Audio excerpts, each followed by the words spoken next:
Ponai, juk tai tik kanonai. Sveiki, jūs klausote Perkūno namų, čia yra MacLeod. Bučkis now. Gerai, sveiki gyvi, čia ir vėl aš, Paulius Zanevičius iš laidos Perkūno namai. Šiandien turiu galimybę pakalbinti Vilniečių chuliganiško metalo, jeigu taip galima pavadinti, Drąsiai, grupę MacLeod. Šis interviu bus kiek kitoks nei dauguma kitų. Jame, ko gero, išgirsite daugiau vulgarybių, keiksmažodžių ir nusišnekėjimų nei paprastai, bet aš tikiuosi, kad bus įdomu. Nu, įpareigoji čia mus. Gerai, sveiki, MacLeodai, kaip laikotės, kaip gyvuliuojat? Tai puikiai, kažkaip viskas gerai, labai vyksta viskas pagal planą, ponė. Tai puiku. Pretekstas šiam pokalbiui yra tai, kad maždaug po 2 savaičių, rugsėjo 11 dieną, Vilniuje klube Narauti rengiamas jūsų koncertas. Pradžiai tiesiog papasakokite, ką nors apie šį renginį, kokiais šou elementais ar panašiais išsidirbinėjimais ketinate nustebinti klausytojus ir kodėl jie turėtų rinktis jūsų koncertą, o ne kitoje gatvės pusėje tą patį vakarą vykstantį Machine Head koncertą. Tai mes kaip tik ir stebinsim šou elementais ir išsidirbinėjimais, kuriuos jūs pamatysit užsimokėję pinigus. Jų paruošiam kol kas daugiausiai palyginus su praeitais koncertais ir panašu, kad daugiausiai iš jų įsipildys, nes kiekvienam koncertui yra paruošiama labai daug visko ir, paprasčiausiai po to lieka tik tai, kas yra įmanoma ir kol kas likus 2 savaitėm berods, kad labai daug dalykų bus įmanoma padaryti ir juos pamatysit ir net nesvajokit, kad aš kažką pasakyčiau labai konkretaus, nebent iš tyzinimo detalių, tai būtų tai, kad darysiu čia kaip kūrėjas, ne kaip MacLeod vokalistas, darysiu pirmą gyvenime performansą, kuris nebus susijęs su koncertu. Kitas dalykas, kad tai nereikėtų traktuoti kaip MacLeod koncerto, tai reikėtų traktuoti kaip renginį, gal net mini festivalį, kuriame irgi pasakysiu, scenarius yra rašomas ne būtent koncertui, kaip anksčiau būdavo pas MacLeodus, scenarius yra rašomas nuo durų atidarimo iki durų uždarimo ir tai traukiant ir apšildančias grupės ir dar dalykus, kurie vyks ten.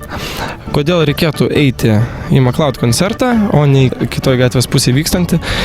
Iš tikrųjų dėl to, kad tai labai, bent jau mes siekiame to, kad išskirstyti tą metalo liaudį į 2 visiškai priešingus frontus. Ir tai labai gražiai netgi geografiškai įsidėlioja. O tai bus muštynės po koncerto tuomet, ar? Jeigu nori, gali muštis. Nežinau, rasti su kuo. Ne, jeigu iš tikrųjų tai nebūtinai viskas muštynėmis sprendžiasi. Bet kitoje gatvės pusėje gros grupė Machine Head. Beviltiškai neįdomi eilinė metalo grupė, kurios net žanro nenusakysi, kaip ir MacLeodų. Tik tais, kad jie yra labai seni ir smirda prakaitu, o mes kvepėsim labai skaniais, pigiais kvepalais ir dar kai kuriais dalykais. Pavyzdžiui, taurinu. Okay. Jaučio sperma. Taip dabar. Čia, aišku, šitas interviu bus įdėtas vėliau, bet čia paskutinė Facebook'o naujiena, kuri labai viral paėjo. Jo, tai jeigu bus koks nors įdomus šou paruoštas, tai suprantu visai norą nespoilinti visų tų detalių. Aišku. Tai minėjai, kad tai bus šou, už kurį reikia susimokėti, bet pažiūrėjus Facebook'o tą puslapį, matosi, kad renginio kaina vyrams ir kaina moterims nurodyta skirtinga. Tai kodėl diskriminuojate vyrus? Todėl, kad tai nėra vyrų diskriminacija, tai yra dovana vyrams, nes metalo koncertus pagaliau pradės rinktis ir gražios merginos. Norit nusikabinti merginų? Ne, mes duodam galimybę tiems žmonėms, kurie niekada nenusikabins merginų, bent jau pabandyti. Aišku. Ne, aš nejuokauju, mūsų publika yra toli gražu nebeviltiška, bet žymiai smagiau plaukyti akvariume, kur yra daug patelių.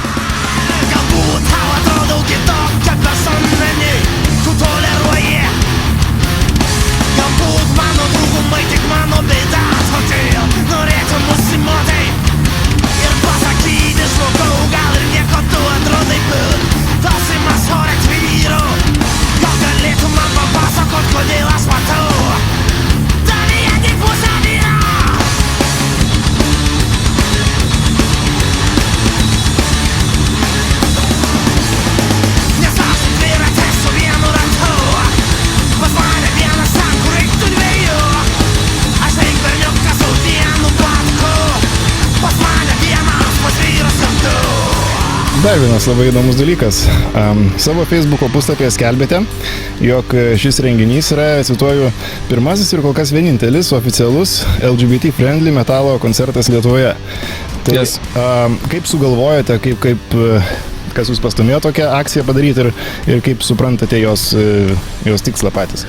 Visų pirma, noriu paminėti, kad tas koncertas jis nėra dedikuotas būtent tam ir tai yra tiesiog vienas iš kažkuria prasme yra atrakcija, bet labiau svarbu, kad tai būtų pats faktas, kad tai yra koncertas, kuris kviečia draugauti su dar viena community, kur yra LGBT ir ta prasme, metalų yra community, yra LGBT community ir mes būsim tie tilto tiesiai, kurie ir nuties tą tiltą.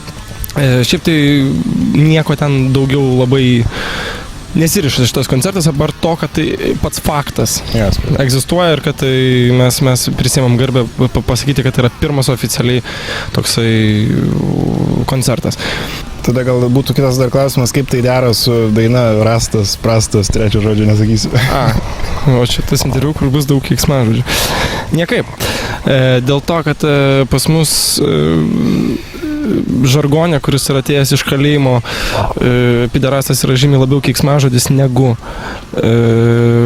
žodis apibūdinantis gėjų. Ta prasme, taip, tai yra pirma asociacija kyla apie gėjų, bet iš tikrųjų mes tą žodį žymiai dažniau naudojam tiesiog kaip įžeidimą negu apibūdinimą. Taip mes naudojam ir kaip ir apibūdinimą, bet ne mes, ta prasme, aš turiu omeny mes visi, Lietuvos jaunimas ir senimas. Bet tai yra labiau konstatuojant faktą, kai atrastas tas pizdukas. Matai. Čia gal panašiai kaip, dabar tokia tiesiog mintis durna kilo, galvoju, kaip Tarantino filmuose dažnai žodis nigger vartojamas, nors tai nėra rasistinė. Labai panaši situacija, tik mes dar nepriaugom į kitų problemų rasistinių ir dar jos nėra vertos apdainuoti, nes... Jo, kaip fegai užsienį, tai yra... Taip yra bydna, kad mūsų swear word žodynas yra kalėjiminis, kaip ten tas pats ožys, ten, ta prasme, grinai kalėjimo slengas, bet dėja mes kitokio neturim, ačiū Dievui, internetas šiek tiek tai tvarko ir dėlioja naujus keiksmažodžius, bet tai nereikėtų rišti kaip ir dainos pusė vyras su kažkokiais homofobiniais dalykais.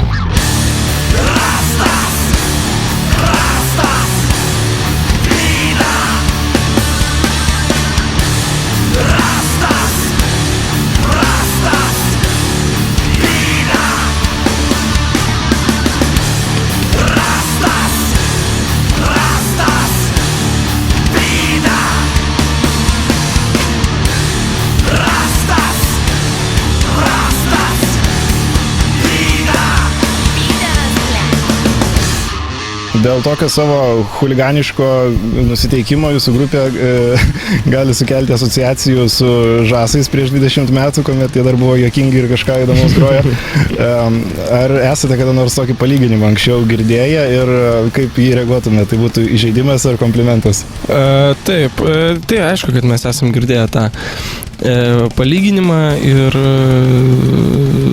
ta prasme, mes tikrai nesiekėm ten to pačio scenarijaus ir susidėlioti tokios pat grupės kreivės.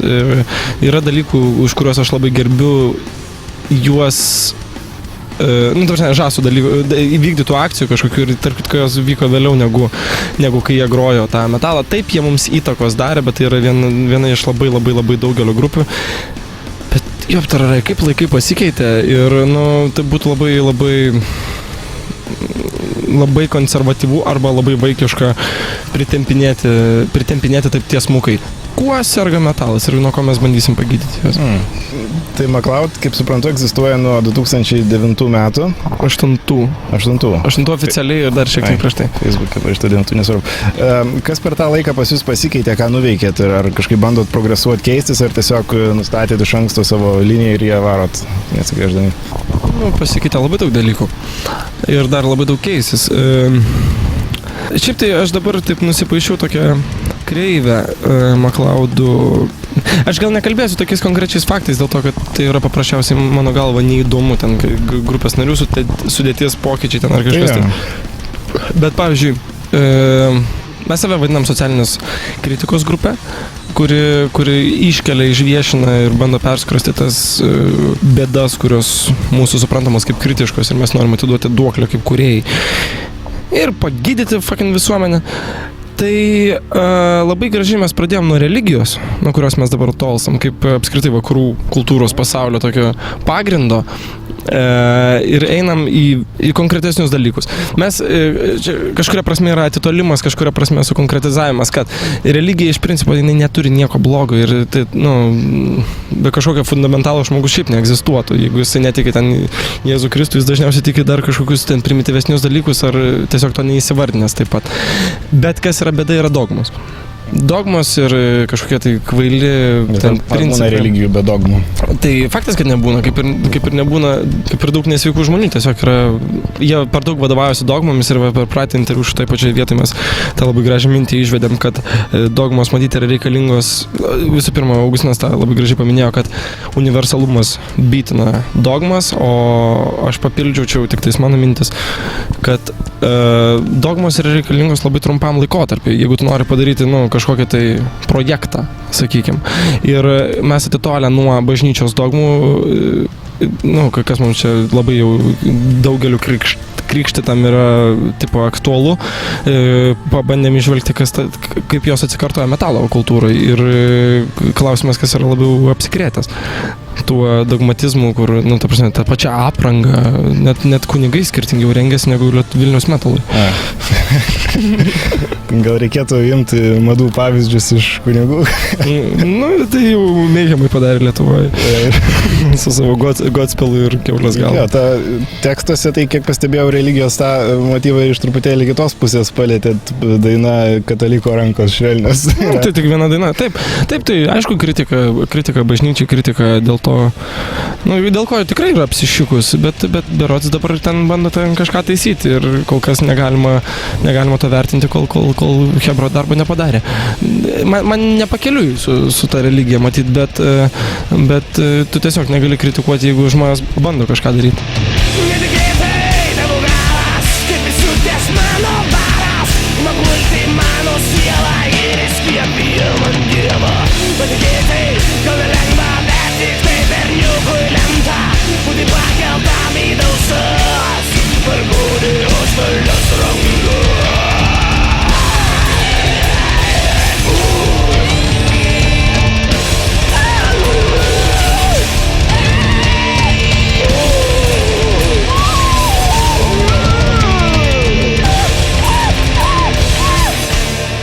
Gerai, McLeod, iš ko reikėtų kildinti šitą pavadinimą? Duncano McLeodo ar McDonald's restorano?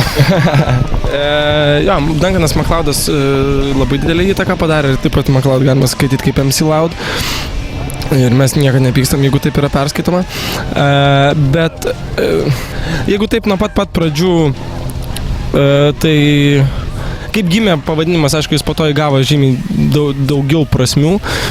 Pats pavadinimas mano dėdė Šiauliuose gudžiau 90-ųjų pačioj pradžioj, gal dar ir 80-ųjų gale, turėjo punkų grupę Prosta Marija. Ir Prosta Marija pasirodo buvo serialas, pirmasis meksikoniškas, kuris buvo pradėtas transliuoti Lietuvoje, nežinau, ar Tarybų Sąjungos sudėtyje ar ne. Ir man labai patiko ta idėja, kad pavadinti serialo pavadinimu bet ką, dainą, dar kažką. Ir tą leitmotyvą jūs galite pamatyti. Ir jeigu Facebooką sekat, ar ten tekstus, kad labai links, tarp jo, kas atsispindės ir Bučkis Miau koncerte. Tai yra tas smagus žaidimas sentimentalumu, kurio mes aš kaip kūrėjas nelabai, man jis yra ganėtinai pigus, kičiškas, bet jisai kartais gauna labai smagų žavesio, kai tu prisimeni, kaip pavyzdžiui, yra Heraklis ir yra Jolajus, ir mes pasirinkam Jolajų garbintis, jisai gal biškai šiek tiek labiau užmirštas. Ir jeigu ten tuo metu ėjo Čeko Noriso tas filmas, kaip ten Ranger, ne, kaip jis ten buvo. Teksaso Rangeris. Teksaso Rangeris ir buvo McLeodas, Duncanas McLeodas. Ir man atrodo, kad Duncanas McLeodas buvo mažiau žiūrimas reikalas ir buvo atiduota duoklė tam, kuris buvo užmirštas, o jo labai gražus tas momentas, kad jis yra nemirtingas. Ir čia atsako į tą klausimą, kad nuo kelintų mes metų grojam ir kad mes nemirtingi. Čia atsakymas iki kelintų metų grosite. Jo, mes nemirsim. Interviu. Ei non nasco bene la torre,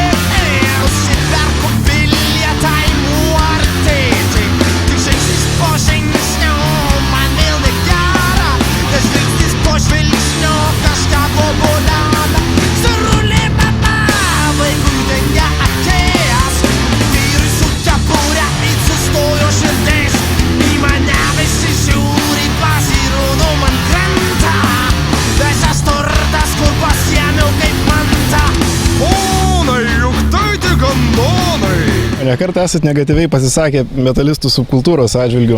Ir šio interviu metu taip pat. Jo, ir šio interviu metu neišimtis.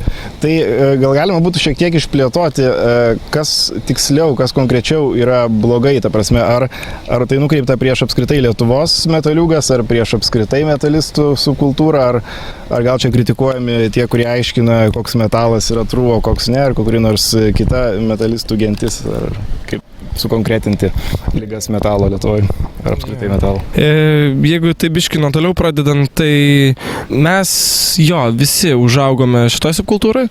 Paauglystės metu, ta prasme, tai matyt buvo visiems pagrindinė, ar ne? Ir mes jaučiam duoklę, norisi atiduoti duoklę ir kažką pakeisti. O žinom tokias paprastas pasaulio taisyklės, kad konservatoriai turi mirti arba pasikeisti, o jaunimas turi neskubėti ir tai daryti iš lėto. Taip sukasi tas pasaulio ratas. Mes gydome nuo baisios lygos konservatyvizmo. Čia šitie terminai Lietuvoje biškai yra apsivertę dėl politinių partijų ir kai kur jie skamba, tai nėra kažkokia blogybė ar gerybė. Tai tiesiog yra terminas, faktas, kuris turi blogų ir gerų aspektų. Ir Lietuvoje metalo scenoje žydi tie blogieji aspektai. Dėl to, kad visų pirma, viskas yra labai susiniveliavę. Tai, aišku, labai lengvai galima pateisinti dėl to, kad mes esam maža šalis, mes neturim paprasčiausiai tiek žmonių, kad ten įsidivaidintų tipo į deferiai, blackeriai, trasheriai, ten dar kažkas tai. Bet viskas yra ganėtinai susiniveliavę ir tu negali atstovauti tos vienos kultūros tai vien tik tais, nes tu negali nuvykti vien tik tais į Blacko festą, kuris būtų rimtas ir kuris būtų, tave patenkintų kaip klausytoją. Vienas dalykas. Antras dalykas, pasaulis yra labai toli nujudėjęs. Aš dabar nesimsiu kritikuoti į gerą ir į blogą pusę, bet mes nuo jo gerokai atsiliekam. Jeigu mes turim ten realiai dabar be MacLeodų, jeigu suklysiu, pataisysi mane, realiai vieną progresyvę grupę, kas yra Audesus, kuri iš tikrųjų yra... Yra tų progresyvių grupių, bet jų yra labai mažai ir tas visas konservatyvizmas metalistų, ta prasme, norėjimas atitikti tam tikrus standartus trukdo susikurti daugiau gerų grupių. Ir jų yra, ir Audesus, aišku, yra viena iš tų progresyvesnių grupių, kurios mums labai patinka, bet yra ir daugiau, yra ir tie patys No Real Pioneers, yra ir iš kitų žanrų grupių, kurios daro teisingai. Tiesiog problema yra ta, kad publika, o patys muzikantai yra dalis publikos, tai ir muzikantai yra patys serga to konservatizmu, kurį mes kritikuojam ir nesugeba, nežinau, visi bijo provokuoti. Tiksliau, mes esam praktiškai vieninteliai, kurie nebijom neigti tam tikras nusistovėjusias tiesas ir dėl to tęsis tokios grupės kaip Luktus, kaip, nežinau, praktiškai visos Lietuvos grupės yra tragiškos, šūdas. Nežinau, Regressive, Luktus, Nahaš, Nyksta. Viskas yra šūdas, visi bando atitikti kažkokius standartus, biški gal pabando eksperimentuoti, progresyviau pagroti, bet tai niekur neišeina į užsienį.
Mūsų tikslas yra ta populiariausia grupė Lietuvoje.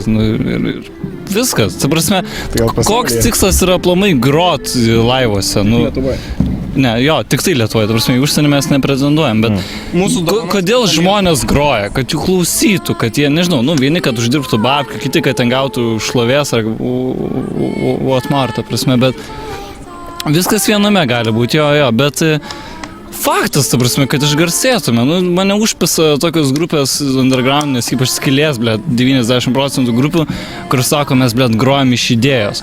Tai grokit, garažį iš idėjos, susikvieskit, savo mamas, močiutės ir grokit. Na, ta prasme, dar coverius tik atlikit. ir coverius, ta prasme, jo, grupių, kurias jūs mėgstat ir garbinkit jas, O, išsipisnė, kuria, tipo, savo gabalus, tipo, ir daro koncertus.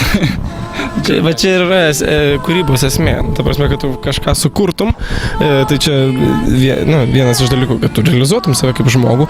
Antras dalykas yra dalintis. Ir kokia yra prasme sukurti kažką, kad tu pasidalintum su savim. O tai jau yra fucking masturbacija.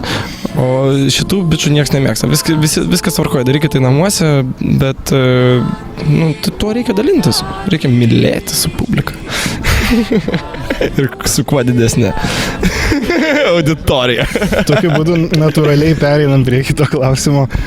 Smagiausias dalykas jūsų dainuose iš tikrųjų man bent jau yra žodžiai. Tai kurio iš jūsų poezija tai yra iš kieno kūrybos? Andriaus Kaniavos, kurio šiandien čia nėra ir mes už jį labiau šnekėt kažkaip nenorėtume. Viena jūsų daina vadinasi Kaip gera mušti paną. Yes. Aš suprantu, kad čia yra ironiškas kūrinys, kurio nereikia priimti tiesiogiai, Taip. Bet kai kurie žmonės būna durnesni. Ir ar nebijot, kad jums gali nutikti panašiai kaip tam bičiui, kuris tariamai ragino žudyti vaikus, dainuoju ten šėtonę, prašau, girdėjot tą istoriją? Taip, bet kadangi jam taip įvyko, mes galvom, gal taip ir neįvyks, jeigu įvyks, tai būtų ganėtinai juokinga. Nebloga reklama. Nebloga reklama, bet būtent dėl šito gabalo, tai jau per paskutinius koncertus vis taip labiau ir labiau, ta prasme, tie žmonės, kurie nuoširdžiai yra smogę panai, yra siunčiami nachui iš koncerto, kad nekiltų niekam klausimų ir niekas nepasiliktų vietos savo interpretacijai. Vienas dalykas, kitas dalykas, tai gimė iš to pačio metalo pasaulio. Tai yra, aš nesakau, kad tai yra kultas, bet tai gimė iš vienos istorijos, kuri... bičelės vardu Ambraziejus. Kur jis ten groja? Kur groja Ambraziejus? Burying Place, Palace.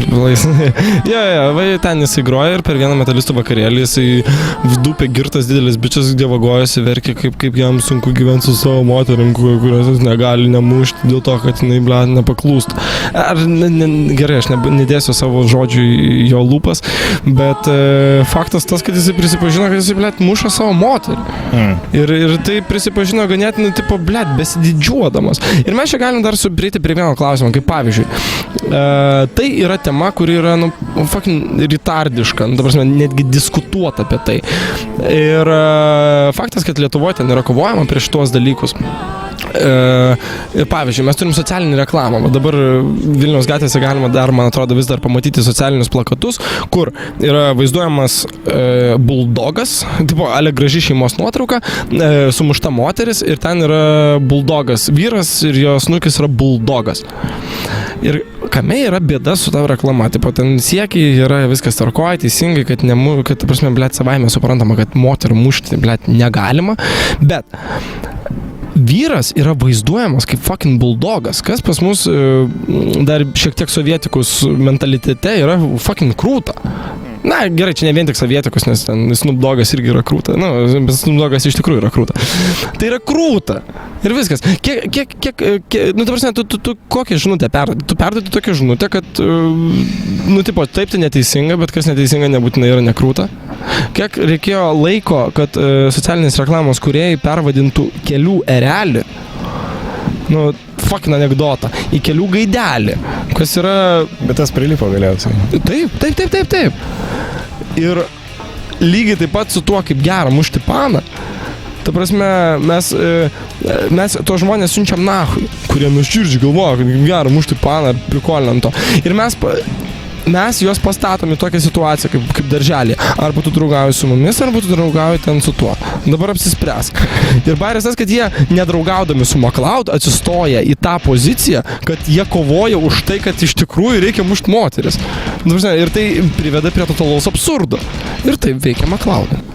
Patinka vyrai lopti, kalytė plaukai, garbanoti nuo kraujo šulimes. Kaip vadau aš ne vieną patelę, kaip Klodas Van Damas ruošiuosi į kelią. Pakumšti ranką, paklausą į koją, rūkas jei vėstų galvojus iš šorų. Pasikviečiau draugę, surengsiu paradą, kelis kart savadei mušu savo planą. Jis kaip gera, mano tylom nepultai, muštai vanną, kai jau ne kaip uoliai, ir tau gera, parodyk kaip tu mokai, muštai vanną.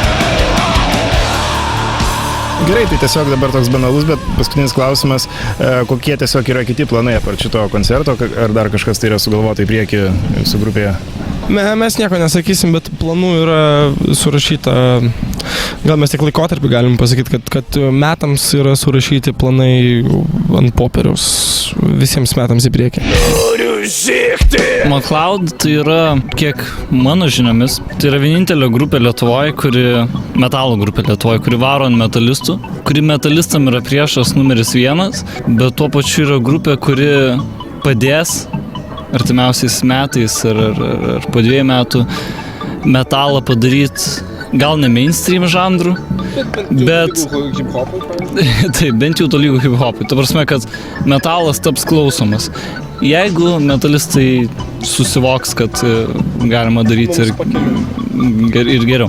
McLeod išves visą metalo pasaulį į dienos šviesą. Bet gerai, ta prasme, jeigu tu groji pekloj, tai eik tu nakai, ta prasme, mes tave gyvą palaidosim, ta prasme. Bet jeigu tu esi iš Audesus ar No Real Pioneers, tai okei, mes tave išvesim į dienos šviesą. Gerai, supratau.